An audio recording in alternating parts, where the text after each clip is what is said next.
Hi friends, welcome to Kiki vlogs. Ramzan అనేసరికి మనకు గుర్తొచ్చేది హలీమ్ అండ్ షీర్ కుర్మా. షీర్ కుర్మా అయితే మనం రెగ్యులర్గా చేసుకుంటాం, కానీ హలీమ్ అయితే ఎవ్రీ టైం చేయలేం కదా.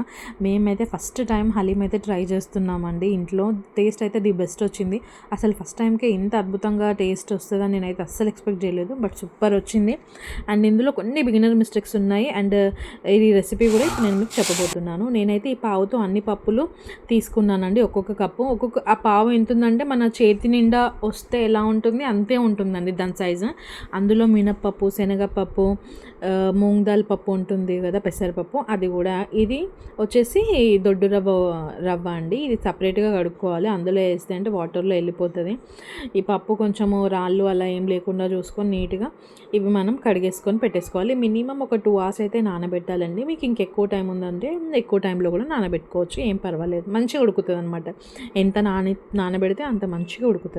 సో నేను ఈ రవ్వ కూడా కడిగేసుకొని అందులోనే వేసేసుకున్నాను. మళ్ళీ ఇది సపరేట్గా కడిగి దాని తర్వాత ఇందులో ఎర్రపప్పు, కాజు, కొన్ని బాదం వేస్తే కొంచెం టేస్ట్ అనేది ఇంకొంచెం మంచిగా ఉంటుంది అనమాట. అండ్ మన ఇంట్లో బాస్మతి రైస్ ఉంటే బాస్మతి రైస్ కూడా వేసుకోవచ్చు 1 కప్పు. లేదు అంటే రెగ్యులర్గా మనం వాడుకునే రైస్ కూడా వేసుకోవచ్చు. మా ఇంట్లో బాస్మతి రైస్ ఉంది, బట్ అది నేను మర్చిపోయినా ఉంది అని చెప్పేసి నేనైతే రెగ్యులర్ రైసే వేసేసాను 1 కప్పు. ఇవి మినిమం క్వాంటిటీస్ తీసుకుంటే బెటర్ అండి, ఎందుకంటే ఎక్కువ తీసుకుంటే పప్పు టేస్ట్ ఎక్కువైపోయి డామినేట్ చేసేస్తుంది. సో నేనైతే ఇది 1 kg మటన్కి చేస్తున్నాను అనమాట. ఇవన్నీ అందుకే అంత చిన్న పావుతో తీసుకున్నా, బట్ నానబెట్టేశాక మాత్రం ఆ పప్పు బాగానే మంచిగా వచ్చిందనమాట, సరిపోయేంత. ఇది నానబెట్టేసుకోవాలి. దీని తర్వాత కడాయి పెట్టేసుకొని ఆయిల్ వేసుకొని మనమైతే ఆనియన్ మంచిగా డీప్ ఫ్రై చేసుకోవాలన్నమాట. సన్నగా కట్ చేసుకుంటే తొందరగా మంచిగా డీప్ ఫ్రై అవుతుంది, టేస్ట్ కూడా బాగుంటుంది. ఎక్కువసేపు సిమ్లో పెట్టుకొని చేసుకోవాలి, ఎందుకంటే హై ఫ్లేమ్లో పెడితే ఏంటంటే మాడిపోతాయి. ఇది చూస్తూ మెల్లగా మాడిపోతాయి తొందరగా. సో మనకు గోల్డెన్ బ్రౌన్ వచ్చేసరికి సరిపోతుంది. ఈ కలర్ వస్తే బెటర్ అండి, చాలా బాగుంటుంది అనమాట. మనకు ఫినిషింగ్కి గార్నిషింగ్ దానికైతే సూపర్గా ఉంటుంది. ఇలా నేను తీసేసుకొని పక్కన పెట్టేసుకున్నాను. దాని తర్వాత ఒక పెద్ద కుక్కర్ అయితే పెట్టేసుకొని అందులో ఒక 3 టేబుల్ స్పూన్స్ ఆయిల్ వేసాము. దాని తర్వాత 3 టేబుల్ స్పూన్స్ ఆయిల్ వేడయ్యాక ఇందులో 2-3 స్పూన్స్ గీ కూడా వేసుకోవాలి. మాదైతే ఇది హోమ్ మేడ్ గీ అండి. మేము బర్రెపాలు తీసుకునే వాళ్ళం ఇంతకుముందు, దాంతోనే ప్రిపేర్ చేసుకున్న నెయ్యి. అసలు చాలా బాగుంటుంది టేస్ట్ కూడా, అండ్ స్మెల్ కూడా బాగుంటుంది. మనం ప్రిపేర్ చేసేటప్పుడు తమలపాకులు వేసాను. ఆ నెయ్యి ప్రిపేర్ చేసే రెసిపీ కూడా నేను పోస్ట్ చేస్తానండి. ఇప్పుడు వచ్చేసి మనం హలీంకి అయితే తీసుకోవాల్సిన మసాలాలు అయితే ఇవి తీసుకున్నాను నేను. 1 kgకి ఇదైతే సరిపోతుంది.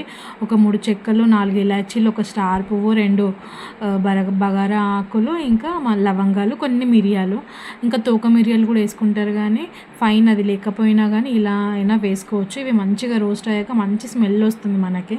స్మెల్ని బట్టే మంచిగా రోస్ట్ అయిందని అర్థం. దాని తర్వాత ఆనియన్స్ వేసుకోవాలి. కొంతమంది డీప్ ఫ్రై చేసిన ఆనియన్స్ కూడా వేసుకుంటారు ఇలా, కానీ డీప్ ఫ్రై చేసిన వేసుకుంటే ఏమవుతుందంటే ఇంకా మాడిపోతాయి. సో మనం పచ్చి ఆనియన్స్ వేసుకున్నాం అనుకోండి, ఈజీగా మంచిగా రోస్ట్ అయిపోతుంది, కాబట్టి అంత మాడేది దీనికైతే. దాని తర్వాత మనం పచ్చిమిరపకాయలు, నేనైతే 1 kg కాబట్టి ఆల్మోస్ట్ ఒక 6 అలా తీసుకున్నాను. అంటే కొంచెం చప్పగానే చేశాను మా పాప కోసం అని చెప్పేసి. పచ్చిమిరపకాయలు, దాని తర్వాత పుదీనా, కొత్తిమీర కూడా వేసేసుకోవాలి. ఇవి కూడా మంచిగా ఇట్లా కొంచెం పచ్చిదనం పోయే వరకే వేయించుకున్నాక పుదీనా అయితే 1 కట్ట వేసేసుకున్నానండి నేను, ఫ్లేవర్ కోసం అని చెప్పేసి. కొత్తిమీర కూడా 1 కట్ట వేసేసుకున్నాను. బాగుంటుంది ఇలా వేసుకుంటే కనుక. ఇవి మంచిగా అట్లా మంచిగా ఫ్లేవర్ అంతా ఆయిల్లోకి వచ్చేలాగా కలుపుతూ మంచిగా ఫ్రై చేసుకోవాలన్నమాట. దీని తర్వాత మనం మటన్ వేసేసుకొని కలిపి పెట్టేసుకోవడం అనమాట. మటన్ వేసుకొని కూడా కొంచెం మటన్ మంచిగా కలిపాక దీంట్లో అల్లం వెల్లుల్లి పేస్ట్ కూడా వేసుకోవాలి. అల్లం వెల్లుల్లి పేస్ట్ అయితే కొంచెం ఎక్కువే వేసుకోవచ్చు, ఎందుకంటే కొంచెం ఎక్కువ వేసుకుంటే బాగుంటుంది. అంటే సేమ్ లైక్ మనం కర్రీకి ఎలా చేస్తాం, సేమ్ అదే ప్రాసెస్. ఇది నేనైతే గంటలు ప్రాసెస్ అవుతుందేమో, మార్నింగ్ స్టార్ట్ చేస్తే ఈవినింగ్ వరకు అలా అవుతుందేమో అనుకున్నాను, బట్ వితిన్ 2 hours మాకైతే హలీం ప్రిపేర్ అయిపోయింది. ఈజీ అండి, చాలా ఈజీ, జస్ట్ కర్రీ వండుకున్నట్టే అనమాట. సో నేను ఇందులో 1 kg మటన్ అయితే వేసాను, విత్ బోన్స్ అనమాట. బోన్లెస్ కూడా తెచ్చుకోవచ్చు, విత్ బోన్స్ అయితే కొంచెం టేస్ట్ టేస్ట్ బాగుంటుంది. ఆ బోన్ది టేస్ట్ అంతా ఇట్లా హలీంలోకి వచ్చేస్తుంది వాటర్లో కాబట్టి. సో మనకు కొంచెం బాగుంటుంది. ఇందులో నల్లి బొక్కలు కూడా వేసుకున్నాము. నల్లి బొక్కలు అయితే అవసరం లేదు, ఇది మా వారు తెలియకైతే తీసుకొచ్చారు. సో ఇది మనం వేసేసుకొని మంచిగా కలిపేసుకోవాలి. దాని తర్వాత కారం, ఉప్పు, పసుపు అన్నీ దానికి తగినంత వేసుకోండి. మీరు ఒక 1 kg కర్రీకి మనం ఎలా వేసుకుంటామో అలాగే అనమాట. సో జీరా పౌడర్ కూడా వేసుకోవాలి. ఈ హలీంలో అయితే మేము జీరా పౌడర్ వేయడం మర్చిపోయినాము, బట్ బాగుంది. సో మనమైతే అది కూడా వేసుకోవాలి. ఉప్పు, కారం, పసుపు, జీరా పౌడర్ ఇవన్నీ వేసుకొని మంచిగా చక్కగా కలుపుకోవాలన్నమాట. తగినంతనే వేసుకోండి, ఎక్కువ అవసరం లేదు. సో మనం ఇలా కలిపి పెట్టేసుకున్నాం అనుకోండి, ఆ ఫ్లేవర్ అనేది మంచిగా వస్తుంది. అండ్ ఇది వాటర్ అంతా దిగే వరకు కలపాల్సిన అవసరం లేదు. మనము మళ్ళీ ముక్కలన్నీ మునిగే వరకు నీళ్ళు పోసేసుకోవాలి. ఇందులో నీళ్ళు పోసేసుకొని మనము అట్లీస్ట్ ఒక 10 విజిల్స్ అయినా పెట్టుకుంటే మటన్ చాలా టెండర్గా ఉడుకుతుంది అనమాట. ఇట్లా జస్ట్ ఇలా అంటేనే స్మాష్ అయిపోతుంది. సో అంతవరకు ఉడకాలన్నమాట, ఎందుకంటే ఇది మొత్తం స్మాష్ అయితేనే మనకి టేస్ట్ అనేది ఇంకా ఎక్కువ పెరుగుతుంది. సో ఇది మొత్తం మునిగే వరకు వాటర్ వేసేసుకొని ఒక్కసారి చక్కగా కలిపేసుకొని మళ్ళీ మనం మూత పెట్టేసుకొని ఒక 10 విజిల్స్ కంపల్సరీ పెట్టుకోవాలి. అప్పుడైతేనే మటన్ మంచిగా ఉడుకుతుంది. ఇక్కడ మేమేం చేసినాం, ఓన్లీ 8 విజిల్సే పెట్టినాం, బట్ ఉడికింది. బట్ ఓకే, సో 10 పెట్టుకుంటే బెటర్ అనమాట. దాని తర్వాత పక్కనే ఇంకో స్టవ్లో మేమైతే పప్పులన్నీ వేసేసుకొని పక్కన కూడా స్టవ్లో మనం ఈ పప్పులన్నీ నానబెట్టుకున్నాం కదా, ఇది కూడా కుక్కర్లో ఒక 3 విజిల్స్ అలా వచ్చే వరకు పెట్టుకుంటే ఆల్మోస్ట్ మెత్తగా ఉడికిపోతుంది. ఎందుకంటే మనం నానబెట్టుకొని వేసుకుంటున్నాం కాబట్టి. మామూలుగా చాలామంది ఎలా చేస్తారంటే నానబెట్టుకొని జస్ట్ పేస్ట్ పట్టేసుకొని వేసేస్తారు, ఉడకబెట్టారు, అలా కూడా వేసుకోవచ్చు. అండ్ ఇంకొంతమంది ఎలా చేస్తారంటే ఉడకబెట్టాక దాన్ని మిక్సీకి వేస్తారనమాట, మిక్సీకి వేసి వేసేస్తారు, అలా కూడా చేసుకోవచ్చు. యాక్చువల్లీ ఉడకబెట్టాక మిక్సీకి వేయడమే కరెక్ట్ అండి.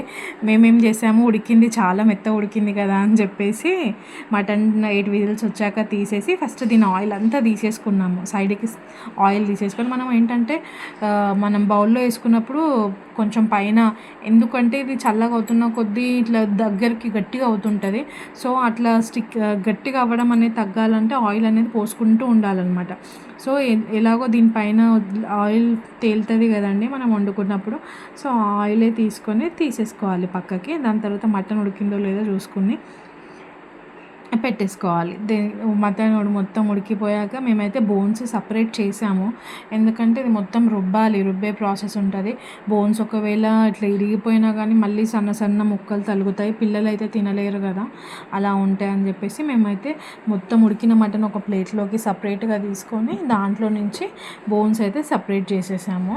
బోన్స్ సపరేట్ చేసేసి మళ్ళీ ఆ వాటర్లో మనం ఏమైతే మనకి వాటర్ ఉంటుంది కదా, మటన్ ఉడికించిన వాటర్, అందులోనే మనం మళ్ళీ ఈ మటన్ వేసేసుకోవాలి. మటన్ వేసేసుకొని మేమైతే ఉడకబెట్టిన పప్పు వేసేసుకొని రుబ్బాము. కానీ అలా కాకుండా ఉడికాక కూడా పప్పు కొంచెం చల్లగా అయ్యాక మిక్సీ పట్టుకుంటే మనకి ఆ పప్పు అక్కడక్కడ తగలడం అనేది పోతుంది అనమాట. మనం ఇలా మిక్సీ పట్టకుండా కూడా చేసుకోవచ్చు, కానీ అది ఎక్కువ క్వాంటిటీలో ఉన్నప్పుడు సెట్ అవుతుంది అనమాట. ఒక 10-20 పీపుల్కి వండుతుంటే మటుకు పప్పు మిక్సీ పట్టవలసిన అవసరం లేదు, బీట్ చేస్తున్న కొద్దీ ఈజీగా అయిపోతుంది. సో మనం ఇంట్లోనే కాబట్టి కొంచెం పిల్లలు పెద్దవాళ్ళు తింటారు కాబట్టి మిక్సీకి వేసుకుంటే అంటే ప్రాసెస్ అనేది కొంచెం తొందరగా అయిపోతుంది. అండ్ మనకు ఆ పప్పు అక్కడక్కడ తగలడం కూడా ఉండదు, ఎక్కువ బీట్ చేయాల్సి ఉంటుంది. అండ్ ఈ హలీం కూడా చేసేటప్పుడు ఇంట్లో అట్లీస్ట్ ఒక 2-3 ఉంటేనే బెటర్ అండి, ఇట్లా కలపడంలో హెల్ప్ అవుతుంది అనమాట. ఒక్కరే అంటే చేయలేము, టైం టేకెన్ ప్రాసెస్ లాగా అనిపిస్తుంది. అదే 2 ఉంటే టైంపాస్ అయిపోయి మంచిగా చేసుకుంటూ ఉండొచ్చు. సో మేమైతే మటన్ మళ్ళీ పొయ్యి మీద పెట్టాలి, హై సిమ్లో కొంచెం పెట్టాము కాసేపు, దాని తర్వాత మళ్ళీ మీడియం చేసేసుకొని ఇది బీట్ చేసుకుంటూ ఉండాలన్నమాట, కలుపుతూనే ఉండాలి. ఇంతవరకు ఈ సింపుల్ ఉంటుంది, ఈ కలిపే దగ్గరనే ప్రాసెస్ స్టార్ట్ అవుతుంది.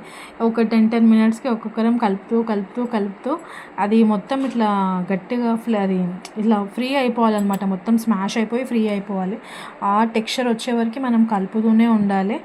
అండ్ ఇలా అయిపోతుంది అనమాట. సో మనం మిక్సీ పట్టుకుంటే అక్కడ పప్పు కనిపిస్తుంది కదా, అది కనిపించదు, ఇంత కష్టపడి కలపాల్సిన అవసరం కూడా ఉండదు. సో మాకు పప్పు అలా తెలుస్తుంది కాబట్టి మేమైతే బాగా బీట్ చేస్తూనే ఉన్నాం చాలాసేపు, అట్లీస్ట్ ఒక 15 మినిట్స్ 20 మినిట్స్ బీట్ చేసుకోవాలి. ఒకరి తర్వాత ఒకరు చేసుకుంటే మనకి ఆ చేయి నొప్పి రావడం అనేది ఉండదు అనమాట, అండ్ టైంపాస్ కూడా అవుతుంది. సో ఈ టెక్స్చర్ అనేది రావాలన్నమాట, ఇలా ఓపెన్ చేస్తే ఇలా పడి ఇలా మనం దాంతో ఇలా తీస్తే ఇలా లూజ్గా పడిపోవాలి. అండ్ వన్ మోర్ థింగ్, మేము చేసేటప్పుడు ఏంటంటే ఇంకా గీ యాడ్ చేసుకుంటూ స్మాష్ చేస్తూనే ఉన్నామన్నమాట. గీ యాడ్ చేస్తున్న కొద్దీ స్మాష్ చేస్తే ఏమవుతుందంటే మనకు ఆ స్మూత్నెస్ అనేది పెరుగుతుంది హలీంలో. ఇట్లా మీదికి ఇలా తీసుకోగానే ఇలా పడిపోతుంటుంది లూజ్గా. సో అలా కావాలంటే ఆ స్మూత్నెస్ రావాలంటే గీ వేసుకుంటూ బీట్ చేస్తూనే ఉండాలి పైన మళ్ళీ గీ తేలే వరకు.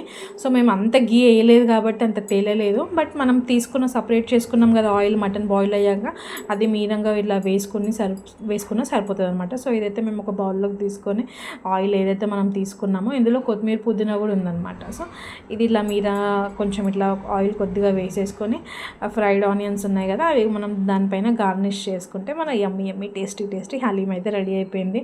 బట్ చాలా చాలా ఈజీ, నాకైతే చాలా ఈజీ అనిపించింది. నేను టఫ్ అనుకున్నాను. చాలా బాగుందండి, చాలా సూపర్గా కుదురుతుంది. ఇంట్లో ఒక వైఫ్ అండ్ హస్బెండ్ ఇద్దరు పర్సన్స్ ఎవరైనా ఉంటే కనుక డెఫినెట్లీ ఇది చేసుకొని ట్రై చేయండి ఈ రంజాన్కి. అండ్ నేను నెక్స్ట్ వీడియోలో షీర్ కుర్మా కూడా ట్రై చేసి పెడతాను. అదైతే మేము రెగ్యులర్గా చేస్తాం, but I'll post it. Okay, bye, see you in the next video guys. నా వీడియోస్ కనుక మీకు నచ్చితే please to like and subscribe my channel.